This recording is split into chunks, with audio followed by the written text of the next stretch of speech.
I thought about leaving so many times, in my 40s, in my 50s, in my 60s, but I never did, because every time I got close, I thought, what if he changes? What if I leave, and then he realizes what he lost and becomes the man I always needed? What if I just need to wait a little longer? So I waited and waited and waited. I'm 79 years old now. My husband died 2 years ago, and 45 years of waiting changed nothing. Don't waste your life like I did. I married Michael in 1967. I was 24 years old. He was 26, handsome, charming, confident. Everyone said I was lucky, and maybe for the first year I was. But then something happened. Not a big event, not a fight, not a betrayal, just a shift. He stopped asking how my day was, stopped listening when I talked, stopped looking at me the way he did when we were dating. I told myself it was normal. Marriage isn't romance. Marriage is real life. This is just what happens when the honeymoon ends. But deep down, I knew something was wrong, because I felt invisible. The first time I really noticed it was in 1970. We'd been married 3 years. I came home from the grocery store excited to tell him something. I don't even remember what it was now. Something small. Something that mattered to me. I started talking, and he didn't look up. He was reading the newspaper. I kept talking. Still nothing. Finally, I stopped mid-sentence, and he didn't notice. I stood there in the kitchen holding grocery bags halfway through my story, and he had no idea I'd stopped speaking. That was the moment I realized I could disappear, and he wouldn't notice. But I told myself it was temporary. He's stressed. He's tired. He's distracted. Things will get better soon. That became my mantra for the next 45 years. Things will get better soon, when we have kids, when the kids are older, when he retires, when we have more time together. But things never got better. We had 2 children, a son, David, a daughter, Emily. I thought fatherhood would soften him, make him more present, more connected. But he treated parenting the way he treated everything else, as something happening around him, not to him. He went to work. He came home. He sat in his chair. He read his paper. He went to bed. The kids and I were background noise. I remember one night. Our son David was maybe 7 years old. He came running into the living room so excited. Dad, look what I made at school." He was holding a drawing, a family portrait. Michael glanced up for half a second. "That's nice, buddy," and went back to his newspaper. David's face fell. He looked at me. I smiled and said, "Let me see it, sweetheart." But I saw it in his eyes. He didn't want me to see it. He wanted his father, and his father didn't care. I told myself, when the kids are older, we'll reconnect. When it's just the 2 of us again, he'll finally see me. The kids grew up. They left home. It was 1995.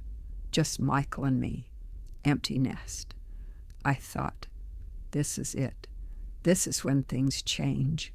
I planned a trip for us. A weekend away, just the 2 of us. Something we hadn't done in years. I was excited, nervous even. Maybe this would be the moment.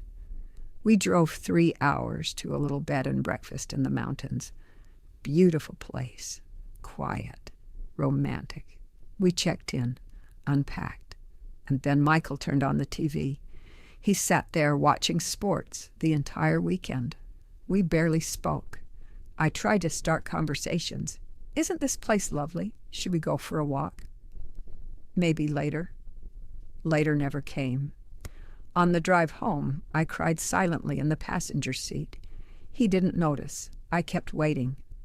When he retires, I told myself, when he doesn't have work stress, when he has time.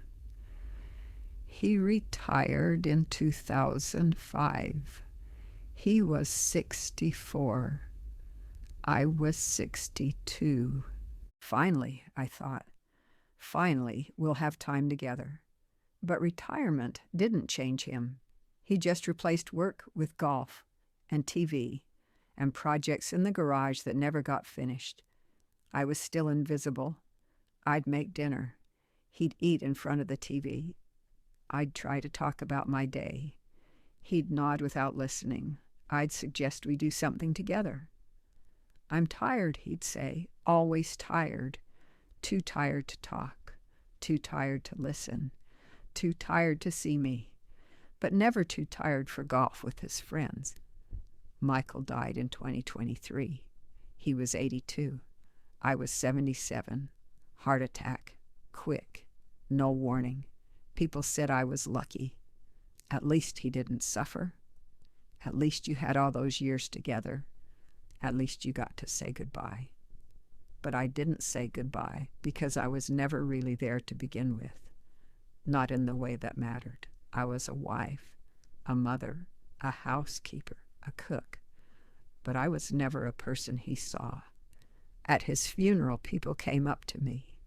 They hugged me. They cried with me. They told me stories about Michael, how funny he was, how kind, how generous. And I stood there thinking, who are they talking about? That wasn't the man I knew. The man I knew forgot my birthday 6 years in a row. The man I knew never asked if I was happy.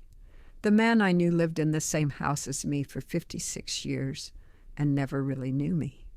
And standing at his grave, I felt it. Relief.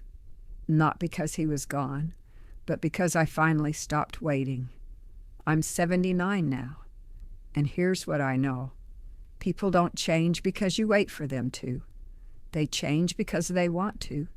And if they don't want to, no amount of waiting will make a difference.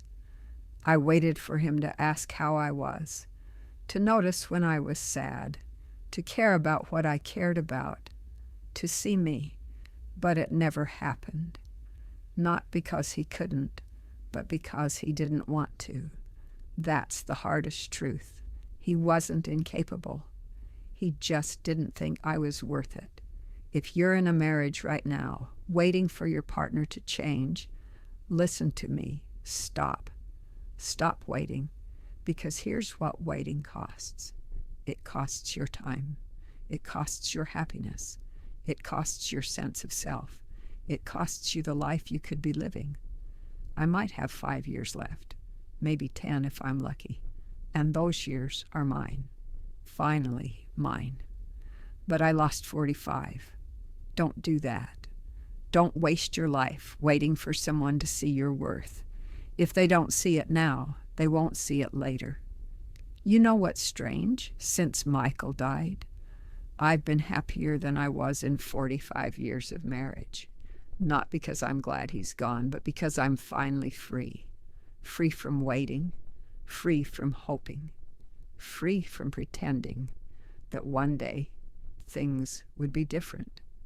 I have coffee in the morning the way I like it. I watch the shows I want to watch. I talk to my children without him interrupting or ignoring. I read books. I go to the library. I take walks. Small things, but they're mine, and no one makes me feel invisible for doing them. If you're waiting right now for your partner to listen, to care, to see you, ask yourself, how long are you willing to wait? Because time doesn't stop, and neither does your life. You can spend it waiting for someone to change, or you can spend it living for yourself. I made the wrong choice for 45 years. Don't make the same mistake. Your life is happening right now. Don't wait for permission to live it. If this story resonated with you, write one word in the comments. How many years you've been waiting or are waiting right now. Sometimes Just naming the number is the first step to stop waiting.